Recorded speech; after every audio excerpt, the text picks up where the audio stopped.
Good evening, everybody. Welcome to another episode of the Bald Avenger Show. I am Jason Sisneros, also known as the Bald Avenger, the tattooed guru, the purveyor of all things common sense, the king of the Misfit Nation, and a legend in my own mind. Those of you new to the show, I know we picked up some folks watching from Chicago after we went out there and lit that place on fire. So welcome to the Misfit Nation. You will be welcomed with open arms, but be ready to be challenged, be ready to be pushed to the next level. Misfit Nation was out in force in Chicago last Friday. It was an amazing experience. Starting out the presentation and getting ready to light it up and seeing so many. It's like you get to go to these things, and one of the greatest things is you've been talking to somebody or they've joined our tribe, in Misfit Nation, and you get to know their face on social media, and you start to get a little bit of their personality, and then they show up, and you've got them right there in front of you to hug. And it's one of my favorite things about the social media, digital world, and all of us getting together out in the real world, which is where we make a difference. Out in the real world of being able to give each other hugs and high fives and feed off of each other's energy. And man, oh man, was it on fire out there in Chicago. And I see a lot of you on here, and it's welcome to Misfit Nation. Again, I'll explain just to everybody that's brand new to the show, because there seems to be a lot of new people that are showing up, especially over on iTunes, where we're getting a bunch of downloads and whatnot. We'd like to bump it up on YouTube, but that's my media team's telling me to say that, and I have no idea what the hell you do to do that. Go to YouTube and like it or whatever. I don't know. If they would give me better instructions, I would do a better job of promoting it on the YouTube. But anyways, we had a great time. We had a really, really great time. I'm going to kind of dissect a little bit of my process tonight for everybody, because I think it's going to be valuable. Going to be valuable for you to be able to apply. That's what these shows are all about. It's not here just to hear myself yammer. It's to give and add value to Misfit Nation and ways of changing our behavior, right? Because at the end of the day, we can wish things, we can motivate ourselves, we can pump each other up, we can do all of the things that we're told to do out there. But if it doesn't impact and ultimately change your behavior, then it's a nice feel good, right? It's a nice feel good in the moment. So good. Thank you, Mary, for that. This is what we need to do. YouTube, hit subscribe and bell for reminders. Boom. There we go. I'm telling you, my team's going to love you tonight, Mary. They're probably at home, if they don't get tired of my voice, and they're probably at home shaking their head going, he doesn't know what to do. Em's making fun of me because I'm old. And I said on the YouTube, and that's okay. I'm not impacted. I'm not impacted by the jabs. I'm not at all. I am not an emotional responder. So there you have it. But anyways, so here we go. Tonight, we're going to talk a little bit about Chicago. We're going to talk about a little bit of processing. And we're going to talk a little bit about how I interact. I want to talk a little bit about the subject of tonight, which is proper allocation, right? Proper allocation of emotion and logic, and where it came from, so that you got the premise. And I don't know, something in my eye, damn it.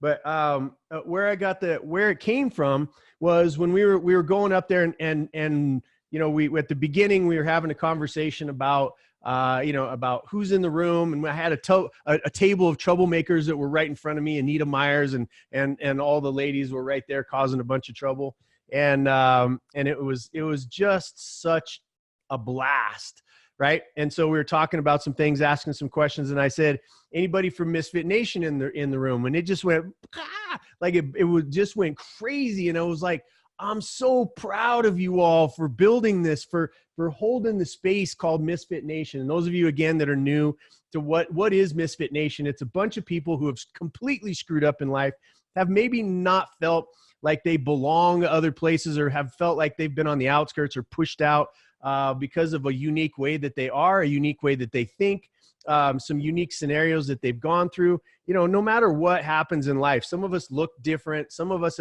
have families that look different.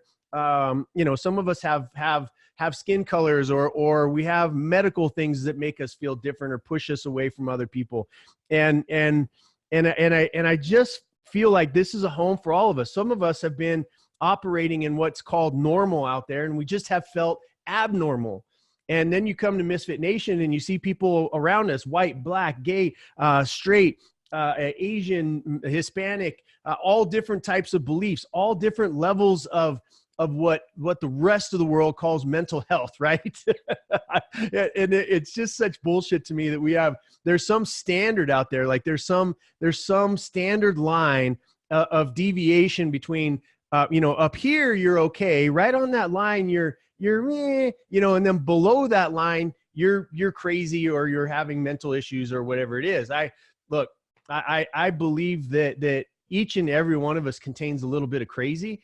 And unless we let that crazy out in a loving, servant-oriented way, right? Crazy and that adds suffering is somebody being an asshole in my mind. And, crazy and passionate and thinking about things from a different angle and looking at them through a different lens and wanting to try things. If certain ways of our behavior are causing suffering overall and in general with our society, maybe looking at a different angle, right? Maybe this hate shit doesn't really pay off really well, right? Maybe that it's not one of those things that we should keep investing in. And so to see Misfit Nation showing up and to have a vision, a year ago about this show and the Bald Avenger and all of the things that I had in the vision in my mind, how many downloads and how many people were sharing the shows, and what I saw when I would get up on stage and we would gather together in groups around the country and ultimately around the world. It's coming true, y'all. And you weird ass people are showing up in rooms and showing up and supporting and lifting other people up, both here digitally and also out there in the real world. And I cannot be happier, right? So the definition of a misfit, somebody that's screwed up, may not feel like they belong, but has just gotten to a point where it's like, people that you've wronged, and I have wronged people, and I have hurt people. I've lied to people in relationships. I've done those things, and you try to make it right. You do the best you can to make it right with that person. And eventually you've paid the price, right? You've done the penance. Even people that go to prison for murdering people eventually get out, right? And so we're talking about that self-imposed sentence, or maybe a sentence that's been put on you from somebody in your life that wants you to hang on, that understands that you're controllable, the guiltier you feel, right? The more guilty you feel, the more controllable you are. And people around you may have felt that, like you screwed up, or you tried something and you failed. You tried a business and it didn't quite work out. But look, the guiltier, look at the people that are around you, right? The guiltier that you feel, the easier it is to control you. And that's just the truth. So when you come here and you're around a bunch of other people that are like-minded, and all of a sudden, where we're a misfit, we fit. We used to have an opinion that wasn't heard or listened to. Now it is. It's at least considered, and it's challenged in a way that is respectful. It's challenged in a way that they go, look, what have you thought about it this way? And then to be able to receive that criticism and that critique of your idea and be able to refine it so that it becomes a better idea, or for us to modify a way of believing that is impacting, right? That is impacting your behavior, which is ultimately the thing that is driving your results. And if the result is missing, so is the required behavior, right? If the result is missing, so is the required behavior. That's a sentence that you should get tattooed on your arm and on your leg. And, you know, no, don't tattoo it on your face. You know, we need to save places on your neck for the Bald Avenger logo. But ultimately that's what's brought us all together, is that concept that we can forgive each other, that we can forgive, we can be forgiven, we can forgive ourselves, we can change and modify our behaviors, we can lift other people up and celebrate their success, right? The names that pop up here on these Monday Night Lives, I know the success that y'all are having. I know the challenges that some of you are going through. I know the success that's waiting around the corner for some of you just to push one more day, right? And I understand, and I see that happening constantly. But here we lift each other up, right? We're okay to celebrate. If Anita Myers goes out there and she gets a best-selling book and it's crushing it, you know, Lily's going to have no problem celebrating with her and jumping up and down and being happy for her. She's not going to be upset or stabbing her in the back or talking behind her back or being like, yeah, but did you know this about Anita? Hey, and then Anita's going, oh, did you know that about Lily? That's not how this tribe works, right? And then to see, again, I just get so happy. I'm so proud of you all and how you behave out there in the world, how you behave digitally, how you behave when there's arguments that are happening online. I see you, I watch you, I keep an eye, right? I keep an eye. And it's just, I'm proud to be a part of this community. So I talk about it a lot, and to have us all get together in Chicago and to have the room go boom when I said, who's part of the Misfit Nation? Just go boom. I was like, oh my God, this is amazing, right? Which just infuses me with energy, and it infused me with energy that day. And it just makes me want to go, all right, we came here to talk about something, you know, but the energy in the room, and there was people that were like, had never heard of us or never heard of me. And they're in the room and they're experiencing this for the first time. And watching them try to keep you got to see the thing that always amuses me is the people who try their hardest to keep their hands in their pockets when I'm on stage. It has nothing to do with, you know, and I know that there's reserved personalities, you know, and there's nothing wrong with that, right? There's nothing wrong with that at all. The issue that I have is that if you've been put in a box and you believe to be reserved and held in your box, and you've never been given an opportunity to bust outside of that box, you're going to have a shot in our room, right? You're going to have a shot when I'm on stage. You're going to have a shot when you're around other Misfit Nation folks. You're going to have a chance to be able to bust out of that box and just taste the air and go, oh, that free air, that not give a shit air, that air that I don't care what anybody else is singing. I don't care about the people that are around me and what they think of me. I'm just going to lose it for a second and just let out all that frustration and all that stuff and not give a shit. And then you look around and everybody else is not giving a shit. And you're like, boom. And that takes that energy up just a little bit. And you're able to go, just step outside and taste, because the air inside your box gets stale, right? It gets stale. It doesn't mean you have to change your entire freaking personality. It doesn't mean that you have to become something that you're not.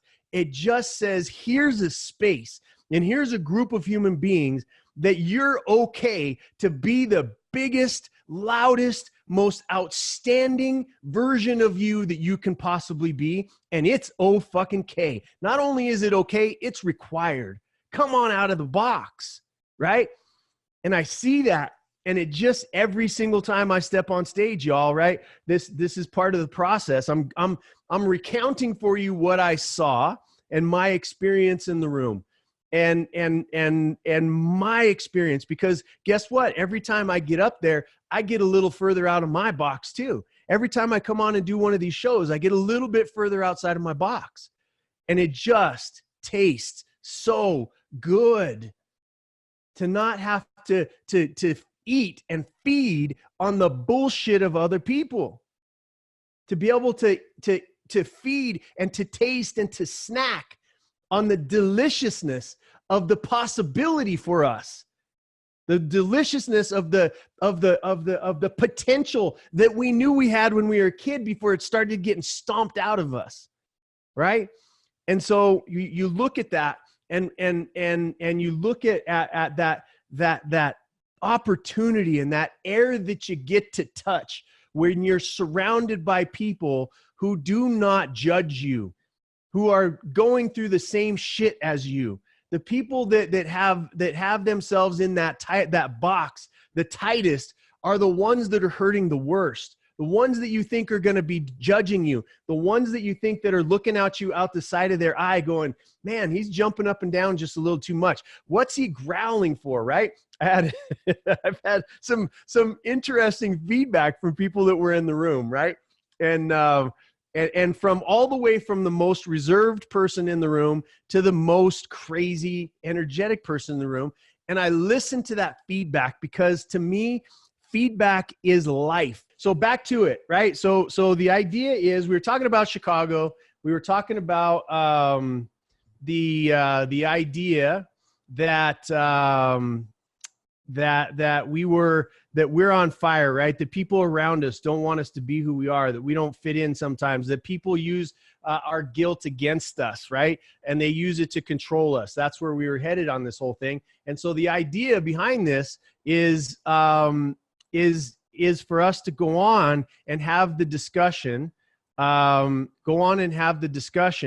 about what I saw, the process improvement, what I do, that next level sort of game changer to go ahead and shift our behavior, right? To shift our behavior. And so the idea behind it is a process called GBD. And those of you that have done the 12-week course, you understand what I'm talking about. It's about GBD. We've talked about it a little bit on a couple of these shows, but I do this, I practice this. It's called eating your own dog food. It's called, when you have a process of process improvement, think about it this way. If you don't have a tool of process improvement in your own life, then why not? Okay. The king, the godfather, in my mind, I mean, I'm sure there was people before him, but you had Dr. Edward Demings that was the sort of the godfather of process improvement, incremental improvement. And he put a concept behind it, and he went to the big three car industry here in the United States after or during World War II. I'm not exactly sure the timing of it, but it was right around there. And it was right before we started bombing Japan, who was our biggest competition at the time, by the way. And so he went to them and he's like, look, if you could incrementally improve 50 to 60 to 70 different activities that you're doing, each and every day, by the time you get done with a year, you're going to have 1 million different incremental process improvements that are going to be done. And the big three were obviously, they didn't have any competition. We just bombed them out of existence. Toyota, all of the Honda, all of the people that were in competition with us were kind of destroyed. And so what they did was they got fat and lazy, right? They got fat and lazy, and they got think about how that happens in our own life. We get to a place where we're comfortable. We get to a place where our business, where our relationship, where our body, where whatever it is that's going on in our life, we feel like we've made it to a resting place, right? We've made it to a resting place, and now we start to seep into, my life is fine. We stop taking in criticism. We stop trying new things. We stop failing on purpose. We start to absorb and get into the place where the big three in the car industry got when they had zero competition and didn't really have to look at the way that they did business. And then that seeped into car dealerships and so on and so forth. I don't want to get deep into this, but I do want you to see how that played out. And you can see it, how it's played out. The car industry of who eventually started to become number one, right? It was Toyota. And at the headquarters in Toyota, you've got the founder, and then you have Dr. Edward Demings, because what he did was he said, okay, you people over here in America don't want to listen to me. I've got an idea that I know is going to massively improve people's businesses if all they do is approve it, right? And so what happened was they went over to Toyota, who now they had to rebuild, they had to, get out into the marketplace, they had to do these things, and they're like, this is genius. So when you go to their headquarters, you've got a picture of the founder, right, of Toyota, and you also have a picture of Dr. Edward Demings. He is revered. He is revered in the Japanese culture, and especially in the auto industry, because of his process improvement theory. Now, when was the last time that you had an infrastructure that was built around you for process improvement? I don't care what it is. It could be for money. It could be for your business. It could be for your relationship. It could be for anything. But what do you have built as an infrastructure? And so when we're talking about, like, that's why I built the 12-week program. The 12-week program is a process improvement machine for making money with your business. End of sentence. It's a process improvement. I got the best of the best from Dr. Edward Demings. I am a rabid student, and a lot of people that pick up his books after I do a show like this, and I talk about Dr. Edward Demings, they listen to it and they go, oh my God, I'm going to start studying him, because if that's what's helped Jason get to where he's at, I want to model that, that's the proper way to think about things, right? You listen to people who are where you want to be, and then you model what they do. And for that perspective, you look at it and you start picking up these books. They're tough to read. They're tough to read, y'all, because it is a lot of dry theory and implementation and execution. And we as Americans have, I don't live in other countries. I've been there. I know their culture a little bit, but I wouldn't profess to know, their ideas around this other than where I've been and I've spent time. But we as Americans have gotten to a place where if it's not easy, then it must be wrong, right? If it's not easy, then it must be wrong. If I have to step outside of, because we live in a victim mentality as well, if it makes me feel bad, then it must be wrong. If it makes me feel uncomfortable, then it must be evil, right? If it makes me do something that I don't want to do, that makes me feel icky, like getting up earlier, like doing a process improvement around how you treat people, like doing a process improvement or an evaluation around the words that you use, around the reactions that you get when you are interacting with humans face to face, eyeball to eyeball, and not what's going on out online. Even online, what's the impact that I'm getting? What's the response that I'm getting? What do I need to modify, right? What do I need to modify so that I can reach my desired outcomes? Have I even set an outcome? Do I even know where I'm heading, right? When we were in Chicago, this is one of the things that I said on stage, and Brian Breen happened to be there, who I love and adore, and he let me be a little rough on him in front of a crowd, because he is into process improvement, right? He is also a student of the G-Spot, right? He's also the 12-week program that we built for process improvement. For those of you that don't know, check it out. That's not what tonight's about. But he allowed me to be tough on him. I've had rough conversations with him over the phone. Because I'm very direct. If you don't get told that it's your behavior that has to change, if you're ever going to achieve the things that you have in your mind by someone, then those someones don't love you, or they're selling you something, right? If it doesn't boil down to the fact of saying to you, looking you in the eyes and saying, you must change your behavior. If that's not part of the discussion, there can be all kinds of nuances about how to process improve. But one of them has to be, these process improvement pieces are put in place. This feedback loop is put in place so that you will modify your own behavior. Organizationally, right? Kanai or Kaizen, as Dr. Edward Demings put in it, organizationally, it was that business getting their ego out of the way and saying, I know that the way that we're doing business right now can be done better, right? I know, as an individual, I know that my behavior of how I treat people can be improved. I know that the way that I teach people can be improved for higher return. I know that every business that I buy or get brought into to turn around can be incrementally improved, right? To a place where where a lot of times when we're working on and doing a turnaround with the company, it gets to a place where they're like out of their problems and they get to a place of comfort, and then they're like, and then they stop.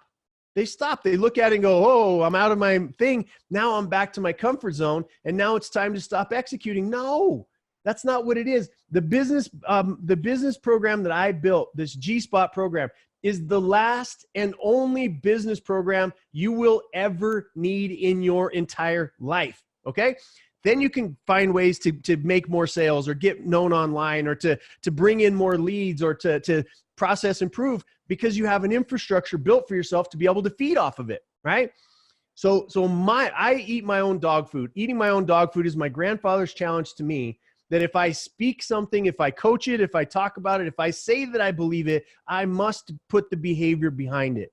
Now, what is behavior driven by? It's driven by your belief system. Okay. What is your belief system but a grouping of words that you say to yourself all the time? Democrats are, black people are, white people are, gay people are, straight people are, all of these types of things that those words permeate and infect or affect, depending on which way it goes, infect or affect your mind's thoughts, that then when it's presented with an exterior impact or activity that hits your prefrontal cortex and you're having to decide how to react to it, it goes through a well-known set of processes that comes back out as your same behavior, right? And so it's cognitive biases. It's how you are intaking it, what you believe, and then how you must react to remain consistent with the you of 5 minutes ago, how to remain consistent with the you of a week ago, how to remain consistent with the you of a year ago, how to remain consistent with the you of 5 years ago when nothing on you in any cell, no cell about you is still alive from 5 years ago, not one. So why would your behaviors and your beliefs remain the same for that long? It's ridiculous.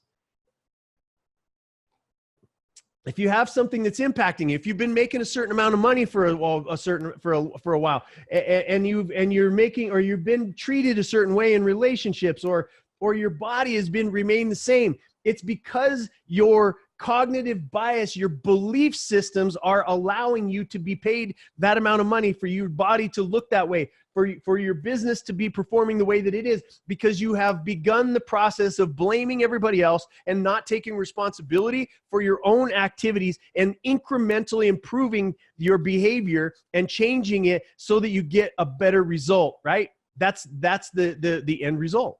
So what I do after every single talk, and I have coaches. I have coaches that coach me. I've got 3 specifically. One of them happens to be in the area of speaking, happens to be Roberto Monaco. And what he does is he goes through, we record every presentation, and every single time I do it, we have a conversation. And the first thing that he starts out with was, here was what's great, because I asked him to use my own process with me. And he's kind of built this way anyway. But I told him, I said, let's look at what was great. Here was what was great about Chicago, y'all.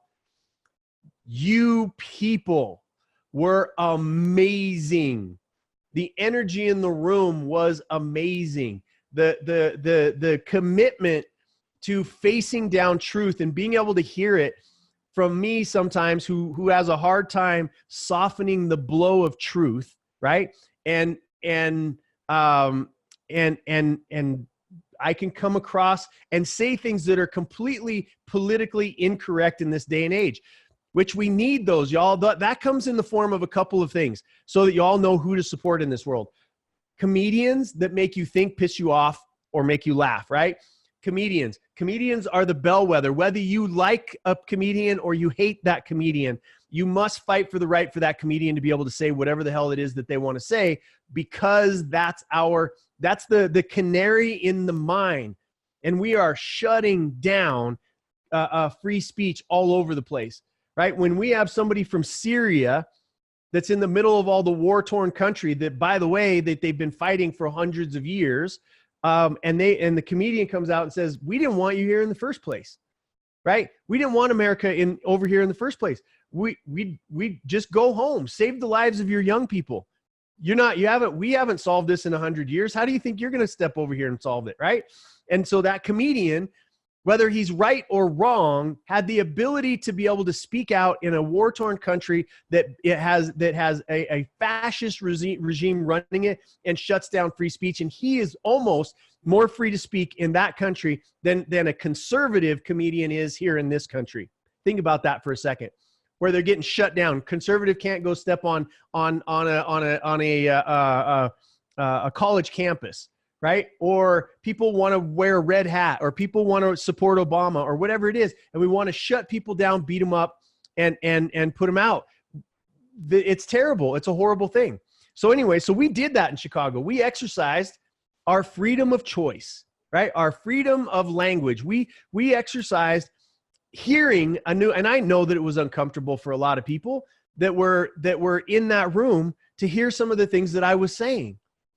But if I don't do my job and speak the words that I believe, then I have given in and quit, and I will not do that in the eyes of my children, not today, not yesterday, not in 5 minutes from now, not fucking ever. My children will never, ever look at their father and say that he quit because he wanted to feel comfortable, or because his income was challenged, or because of whatever. I don't give a shit. I will speak what I believe.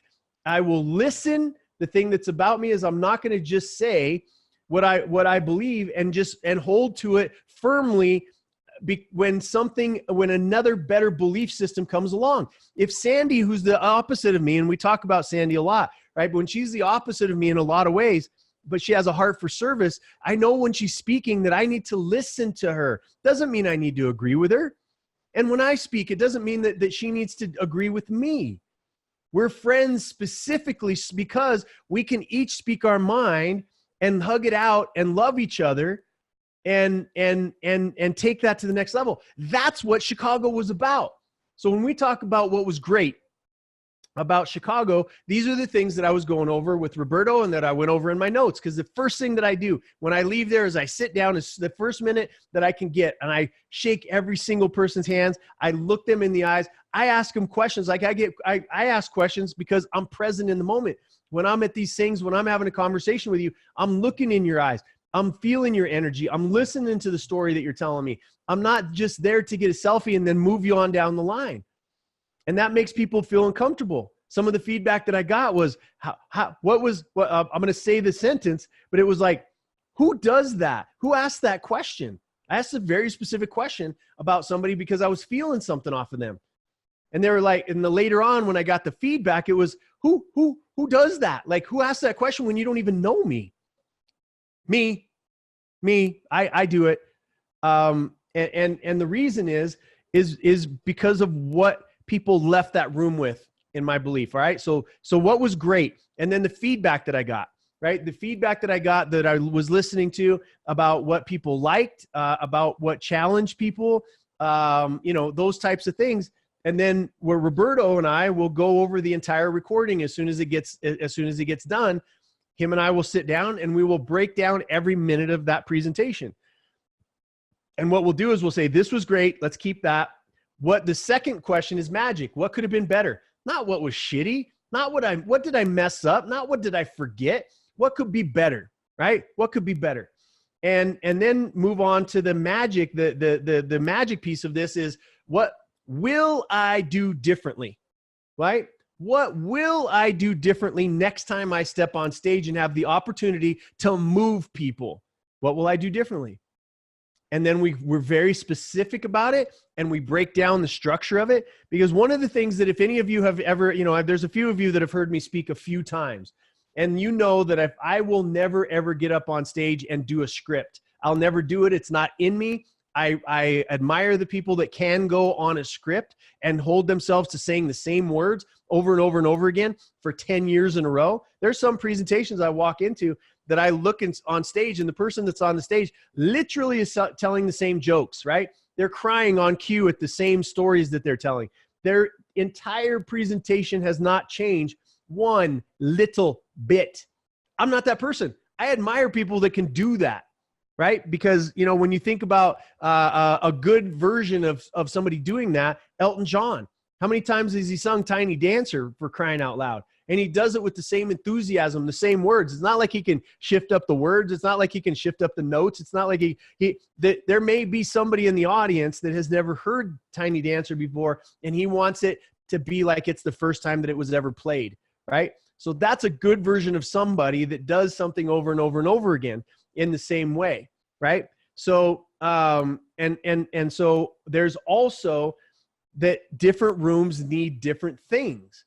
And so there's got to be that flexibility, right? If you get a chance to write this down, I say it a lot, and especially in business, is that process and procedure create the opportunity for maximum flexibility, right? Process and procedure create the greatest opportunity for maximum flexibility.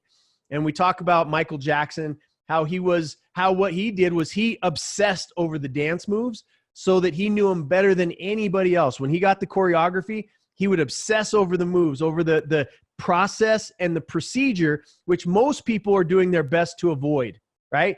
Most of them are doing their best to avoid any accountability of having a process, of getting up at 4 o'clock in the morning, being out at 5, doing a workout, eating correctly, right? Process and procedure exist to create maximum flexibility, okay? Process and procedure exist, but most people will not implement the discipline of process and procedure. If you have process and procedure in place, you now have the ability to take in the ability to be able to take in what needs to be modified, and you know exactly where to modify it because you have an infrastructure of how to process improve, okay? So enough on that.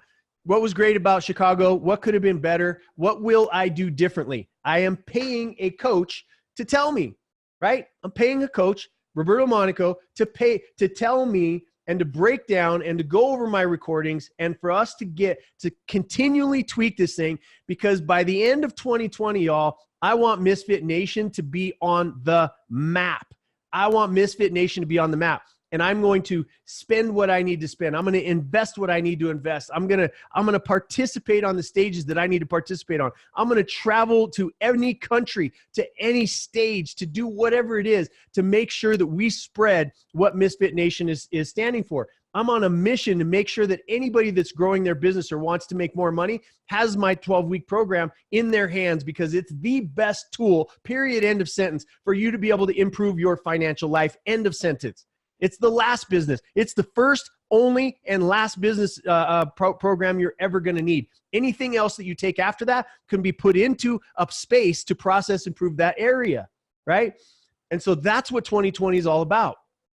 It's to help all of you and all of us come together to grow this group and for us to be able to change the world together. That's what it's about, okay? So I talked about at the beginning of this, I talked about the proper allocation of emotion and logic. And please forgive me, and I know both of you are on, it was either Anita or Sandy, okay? Because when we got to the end of the presentation, we were talking a little bit about the 12-week program, and we had some G-Spot people that were in it, just started it. We had some people that were in the middle of it, and we had some people that were graduates of it. And a few of them stood up and were talking about their experience with it. And so it was either Anita or Sandy that said this, that sparked this entire Monday night live. And it was, they said the equivalent of what Jason's doing on stage right now is radically emotional. And then when you get in the course, it's flipped. There's less emotion and more logic, right? And so when he's on stage, it's very emotional. And then in the actual course, there's a bunch of logic. And I don't remember, so Anita or Sandy, whichever one of you said it, I just want to make sure that the right person gets the credit. And I know that both of you probably have said it before, but somebody said it that day, and it really impacted me. And this was one of the places there that caused this live, and it also caused some other things that are that I need to talk about when I'm on stage talking about it. And so as you look at what you do, there's a saying out there that says in cognitive biases, right? Got it. I think it was Sandy. Okay. Thanks, Anita. But in cognitive biases, basically that means that we shut out things that we disagree with, that don't look like us, that we don't believe. We push that stuff away. And as we're making decisions, right? As we're making decisions, we are making them emotionally. A brand new car.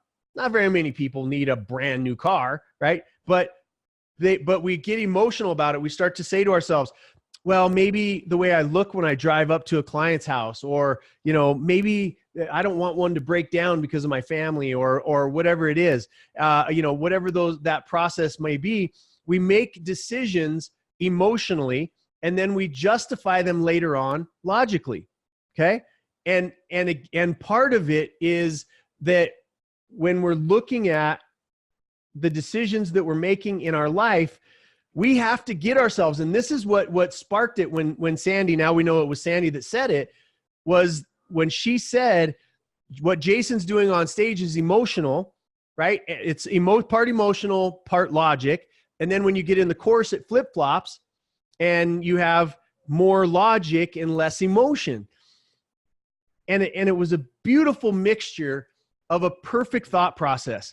Is that when we must break out of our box, we started talking about the boxes that we were in the beginning, and the patterns that we get into, and the things that we do on a consistent basis that are getting us our results in life. To be able to break out of that life, to be able to break out of that lifestyle, to be able to break out of that box, it's going to take some emotion. It's going to take emotion, right? It's a necessary must that we've got to be able to create that emotion in us. Now, the world's greatest marketers on here and making a comment right now. Everybody say hi to Ed Sullivan. Everybody runs 90% on emotion and 9% other emotions and 1% rational, right? This is the greatest marketing mind on the planet, just commented and is making my point for me. Now, there's two choices that you have. You choose your own emotions, right? You choose your own emotions, or you allow marketing and messages and other people to run your emotions for you, right? This is the message for tonight. If you're going to personally master your own behavior, then you've got to be able to take yourself to that thing. And if anybody's ever been to UPW, Tony Robbins, what he teaches mostly is state management.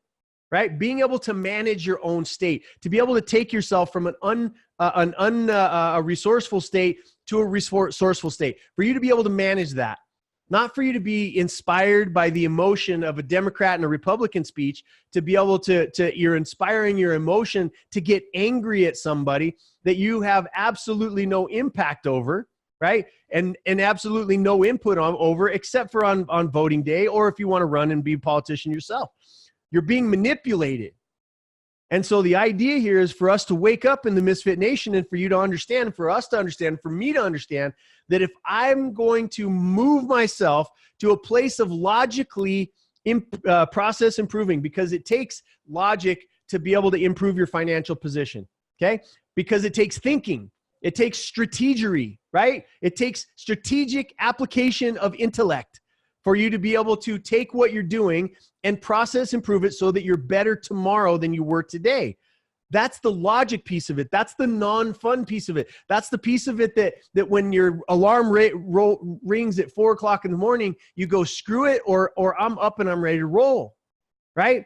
And so this portion of it that Sandy brought up, and it stuck in my mind over and over and over again when, about the comment that what Jason's doing on stage is emotional, more emotional, and a little bit of logic and a little bit of structure. And then when you get into the course, it flips, because what you get in that course is exactly what to do with your business to be able to improve your process, improve your company. That's it. That's what's in it.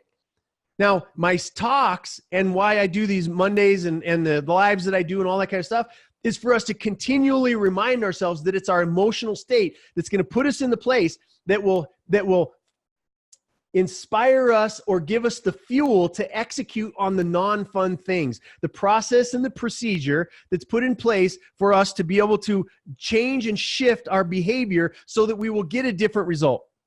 I'm going to go all the way back, right? I'm going to go all the way back to what we started with before this fire alarm went off in my building, okay? And the comment or the thought process is that if you're wandering around this world without a process improvement strategy or a team or a structure or whatever it is, how do you know that you've gotten better tomorrow than you were yesterday? How do you know, right? And if you don't believe and understand and accept the premise that the only thing that's ever going to change your life is your own behavior, then you're fighting a losing battle. Whenever I was younger and I wanted to blame everybody, I wanted to blame my upbringing, I wanted to blame my adopted father, I wanted to blame everybody else, it was easy to do because the rest of the world is easy, right? It's easy because the rest of the world's doing it. It's okay to be a victim. It's okay to be a victim, right? So if it's okay to be a victim, then you hang around people that make it okay for you to be a victim. That's not what we do here in Misfit Nation.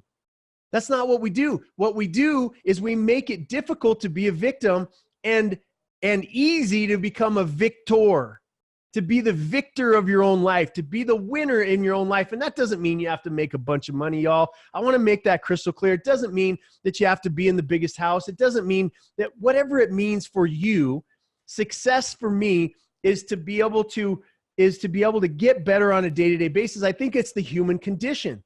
Right? It's process improvement so that we become a better person, so that we ease suffering around us, so that we learn to love a little bit more and hate a little bit less, so that we can impact this world in a positive way, so that when we're on our deathbed and we're on the taking our last breaths, that we can look back and be proud of the life that we lived and not be living in regret. Most of us are living in regret right now. Most of us are living in regret. So that's why we drink, we eat too much, we put ourselves around people who don't challenge us. We don't put ourselves in a position where we've got to process improve our lives because we live in a constant state of regret right now. I regret what I did. Any moment that you spend in regret is a wasted moment unless you're recording it for the purposes of not repeating it, and it makes its way into a process improvement in your own life, right?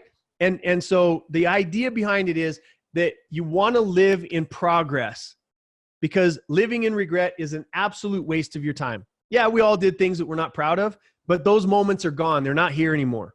They're not here.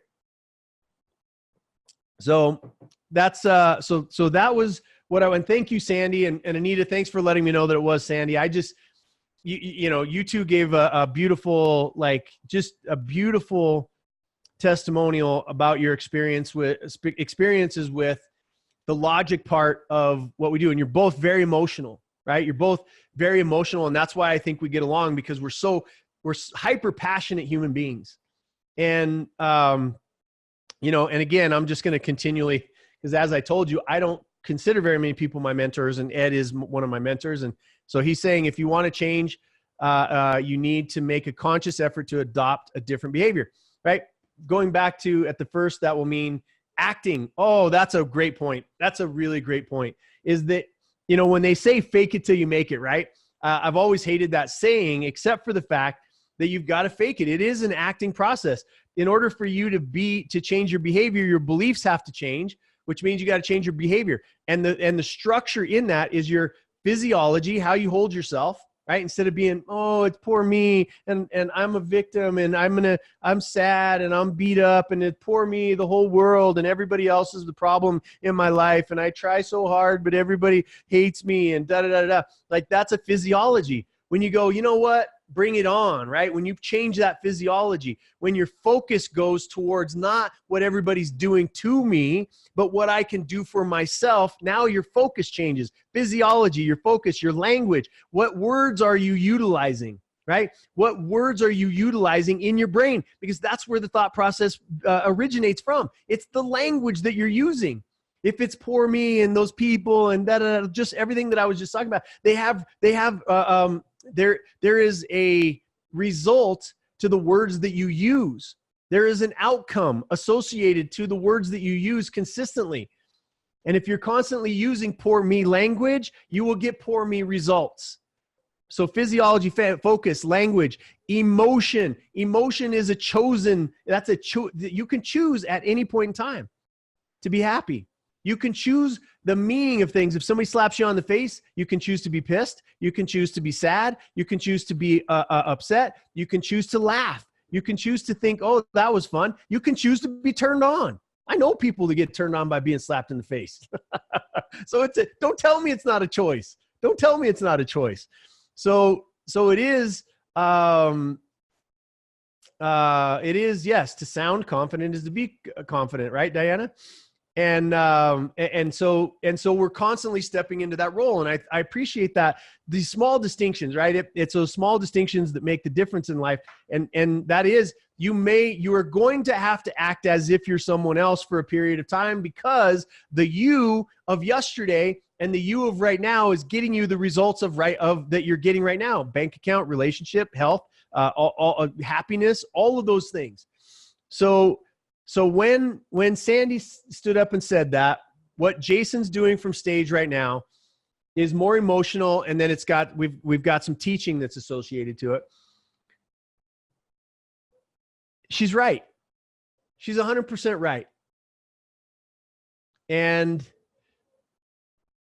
it's because if somebody doesn't show up, and anybody that was in Chicago watching me and that was in this experience with me on last Friday, just as I'm observing what I'm doing on stage and what's happening in the crowd, you all give me some feedback, all of you that were there, right? If someone like me that wasn't willing to take a shot at being crazy, at doing things that they've never seen done, at pulling them out of their boxes, out of their protection, out of their physiology, focus, language, and emotion that they live day to day, right? If somebody didn't step into their life that was willing to be crazy for a moment, because I know lives changed in that room. I have had some of the most emotional conversations and people, but if I didn't show up and do that, what would have changed for the 100 or so people that were in that room? I don't know. You guys give me feedback. You guys give me feedback. And so what it does is it tells me that people are walking around this world in a box of who they were yesterday, in a box of beliefs, and a box of who our parents told us that we should be, living in a box of what society tells us we should be. And at the end of the day, what if every single person that heard and saw my example of what I did on the stage, willing to risk being bad, risk being non-PC, willing to risk saying things that needed to be said. What if everybody in that room took that example and did it just one time the next day, and they loved harder and they hated less? What if that happened just with that 100 people? What if that happens? What if that happened times 1,000? What if that happened times 10,000? What if that happened times 100,000? What if that happened times 1,000,000? Ed, they put me in a church, bro. I was speaking in a church. Can you imagine? And literally, it was a beautiful day the day before. And when I showed up, the rain, it was raining and storming so hard. Brian Sly was there, and he had two what do you call them, umbrellas that he was trying to help people. He was completely soaked. Like, the weather was shutting us down, and it was going it was sideways rain. So the idea, and then I step on stage and I'm like, now I know why it's storming, and I'm really lucky that I didn't get struck by lightning walking into a church, right? It was so hilarious. But But the idea is that every one of us that's in the Misfit Nation, every one of us that have gathered around this idea that we can take our game to the next level, that's the idea. Sometimes there has to be a crazy interaction with somebody that you just go, holy hell, is that what it's like to not care about other people's opinions? I can do that. That's it. Like, that's what those are about. Now, if you want to take that and you want to multiply it, you start applying that to a process and a procedure, some sort of infrastructure. Like, if you were to learn branding and marketing, right, from one of the greatest people on the I'm going to say, because I can, the greatest marketing, branding, advertising mind that's ever stepped foot on this planet is Ed Sullivan. All right. Now, if you want to get his results, guess what? You're going to model his behavior, right?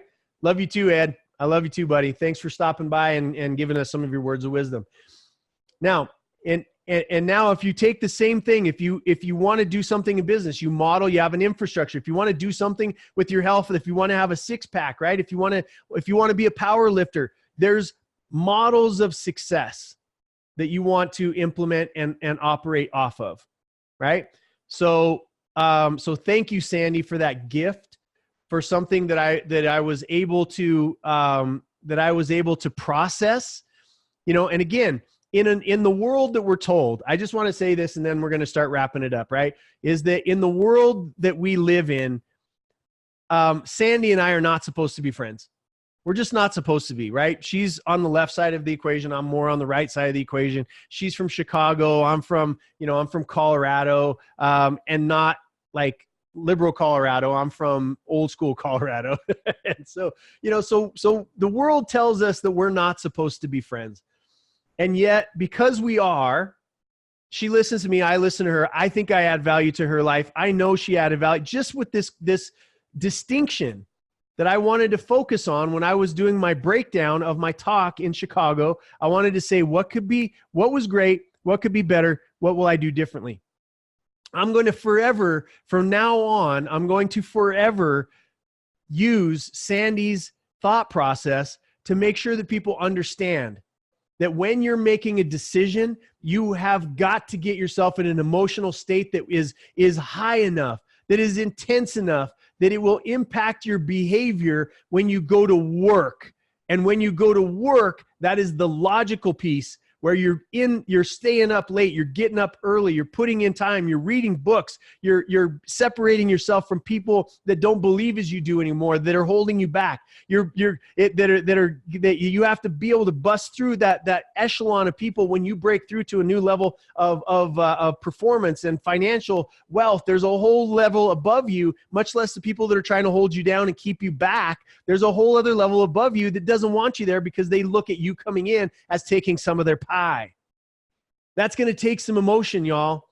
And that's where, when I show up on stage, when I say I'm going to light shit on fire, that's what's happening, right? My necklace that says the most powerful tool in the universe is the human soul on fire, right? And that's my job, is when I go on those stages, whether it's for my own, whether it's business or whether it's for philanthropy or whether it's for somebody else's program or it's to move a group of corporate people or whatever it is, my job is to show up and light that shit on fire so that they feel more power, so that they can see it modeled, so that they can go back. Like, and one of the things that Brian Sly said is, Jason, when I left there, I was screaming at the top of my lungs, I am unstoppable. I was screaming at the top of my lungs, I am unstoppable.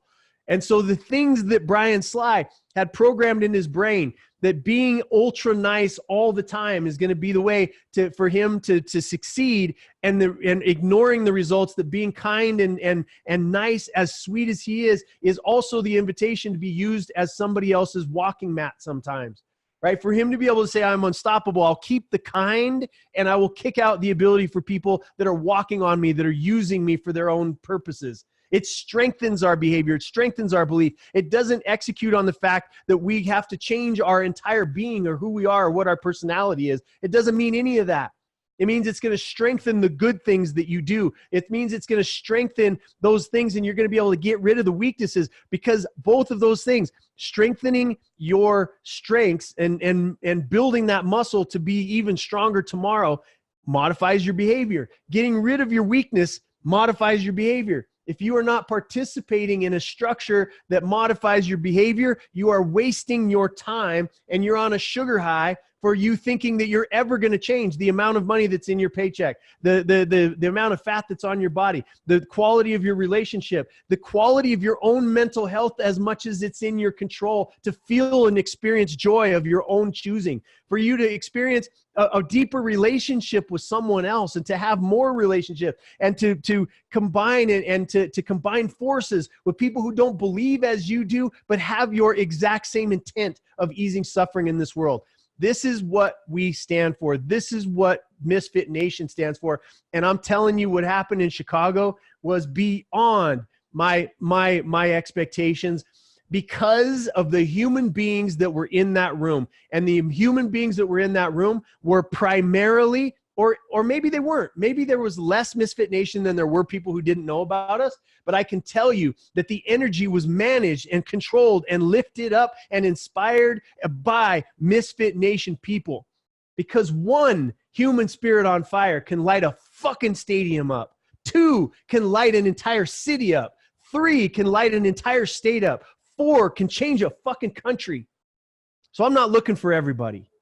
I'm looking for those of y'all that are committed to changing your own behavior and helping me light up fucking stadiums around this world as we head into 2020. I love y'all. Thank you for sharing the message. Thank you for sharing the show. Thank you for being who you are and for showing up and bringing me. Thank you, Sandy, for that distinction that will forever stick with me as I go on stages and improve the message, so that more people change their behavior, so that more people change their thought processes, so that more people become and act as if they are something different, so that they can get a different result for their lives. Because this needs to be an army of people who use their primary weapon as of love to change this world, not in a weak step back sort of a way, but as an engaged and on the offensive. I'm going to love you. I'm going to love you through your hate. I'm going to love you through your failings. I'm going to love you through your past. I'm going to love you through the shit that you do to yourself by kicking yourself in the balls every single day. I'm going to love you through all of that. That's what Misfit Nation stands for, y'all. Happy Monday. Thank you for being here. Thank you for sharing the show. Thank you for bringing more people in. Thank you for showing up when I go somewhere around this country. More of you need to be on stage. More of your messages need to be out there. More of what we're doing needs to be executed in this world at a higher level. I love you all. Thank you so much for being a part of my life. Peace.